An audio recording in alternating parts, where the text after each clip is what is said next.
হাওড়ার শিবপুরে একটি বেসরকারি হাসপাতাল, সেখানে উত্তেজনা। কি বিষয়? অভিযোগ যে স্বাস্থ্যসাথী কার্ডে ভর্তি নিতে চায়নি হাসপাতাল, বেড থাকা সত্ত্বেও ভর্তি না নেওয়ার অভিযোগে উত্তেজনা। হাসপাতাল কর্তৃপক্ষ অবশ্য অভিযোগ অস্বীকার করেছে। হাওড়ার শিবপুরের একটি হাসপাতাল এবং সেই হাসপাতালে অভিযোগ, বেসরকারি হাসপাতালে উত্তেজনা। কি বলা হচ্ছে সেখানে, কি অভিযোগ? অভিযোগ যে স্বাস্থ্যসাথী কার্ড থাকায় ভর্তি নিতে চাইলে এই হাসপাতাল, বেড খালি ছিল কিন্তু তা সত্ত্বেও ভর্তি না নেওয়ার অভিযোগে উত্তেজনা।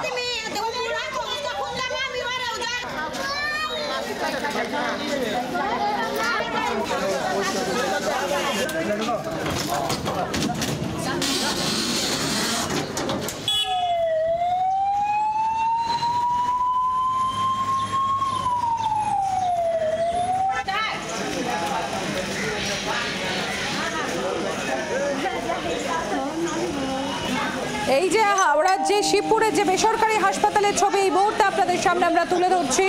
সেই বেসরকারি হাসপাতালে উত্তেজনা।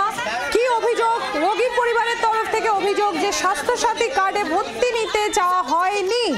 রোগীর পরিবারের তরফে আরো অভিযোগ যে বেড রয়েছে তাও তারা ভর্তি নিতে চাননি। এদিকে হাসপাতাল কর্তৃপক্ষ সেই অভিযোগ অস্বীকার করছে।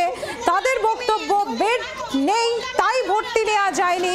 স্বাস্থ্যসাথীতে ভর্তি না নেওয়ার যে অভিযোগ করা হচ্ছে রোগীর পরিবারের তরফ থেকে, সেই অভিযোগ অস্বীকার হাসপাতাল কর্তৃপক্ষের।